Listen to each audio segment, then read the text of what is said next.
the Credit Union Broadcast Experiences, Cube TV.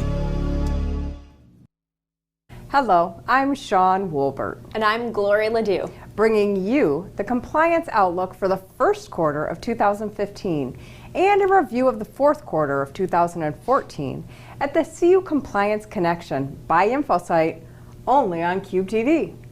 This presentation provides information on the possible compliance issues your credit union has worked on in the fourth quarter of last year and probably continues to work on in the first quarter of this year. Although we only have one effective regulation change in the first quarter of this year, we have one of the biggest changes coming in August with the integrated mortgage disclosures. So credit unions should be using this downtime to start preparing for those changes. In the fourth quarter of last year, credit unions had the opportunity to change their annual privacy notice options under the CFPB's revision to Regulation P. The CFPB also finalized some additional exceptions related to the international remittance transfer rules, and there was a qualified mortgage cure provision that was finalized. Lastly, FASB, or the Financial Accounting Standards Board, also made revisions to their accounting measurements for goodwill. Now this is a really long list, so you're just gonna have to prepare yourself. But effective in the first quarter of 2015, the NCUA really made a housekeeping change and amended their rules associated with providing appraisals to applicants for loans secured by first lien on a dwelling, since they were redundant based on the changes made to Regulation B that became effective at the beginning of 2014. And Sean, we haven't seen this short of the list in quite a few quarters. That's very true. Let's jump right in and make sure your credit union is on top of changes from the fourth quarter of last year. After advocacy and outreach, the CFPB finally made changes to the annual privacy notice requirements that became effective at the end of October 2014. Although we were hoping for a little more regulatory relief, this amendment creates an alternative delivery method for the annual privacy disclosure, which can be used by the credit union only if certain conditions are met. First, the credit union would be required to post their privacy notice on their website in a clear and conspicuous manner and on a page that only the contents of the model policy can be accessed without any type of login name or any additional steps. Anyone should be able to access this policy. The credit union then has to notify the membership at least annually via an account statement, coupon book, or any other type of disclosure that's required by law that the privacy notice is available on their website and that it can be mailed to those who request it by phone. And you cannot have made any changes in the past year on your privacy notice to use this alternative delivery method. So if you have made changes in the prior year, you're not eligible for this alternative method. Now, I do know, Gloria, that as far as the alternative method, we've had some questions from credit unions asking if they can post the annual notice in their newsletter.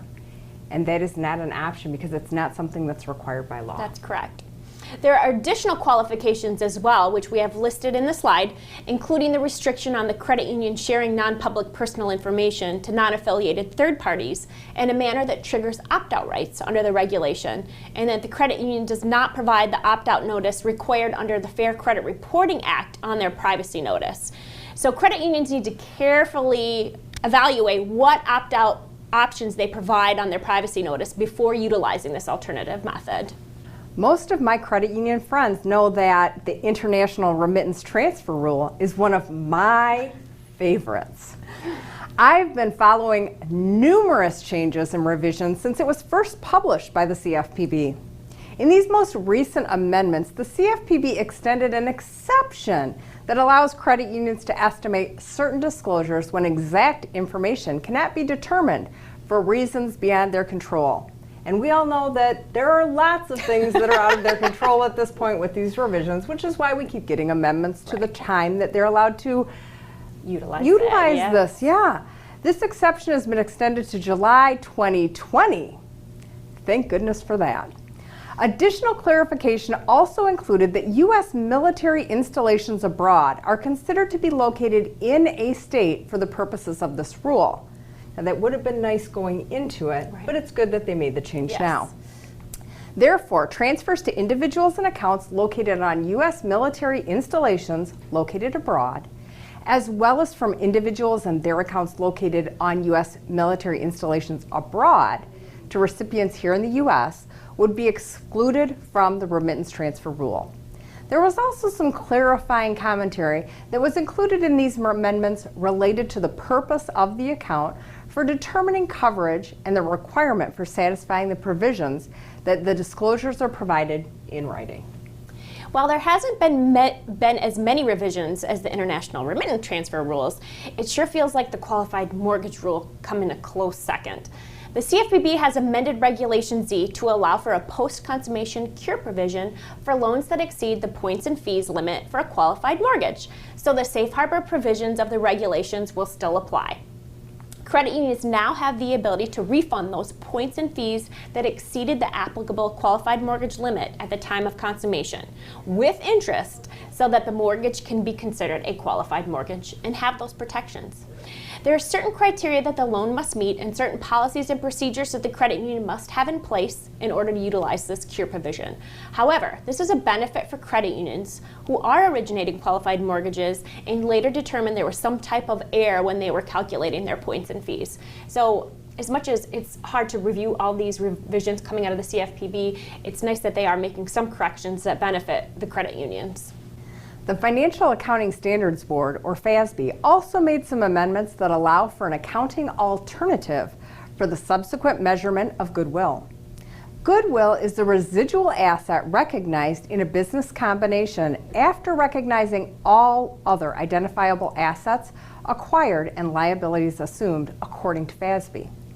Credit unions can now amortize goodwill on a straight line basis over 10 years.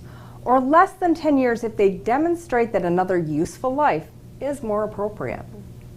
There are also testing requirements when a triggering event occurs that indicates the fair value of an entity may be below its carrying amount. Credit unions should review the FASB amendments with their accounting department and their certified public accountant to see if any revisions to goodwill measurements should be made. On to the effective regulatory changes for the first quarter of 2015. As we mentioned earlier, the NCUA made some housekeeping changes to the regulations that ended up being redundant after the CFPB mortgage rules became effective. Specifically, NCUA Rules Part 701 and 722 were revised to eliminate the requirement for federal credit unions originating loans secured by first lien on a dwelling to provide copies of appraisals used in connection with that loan.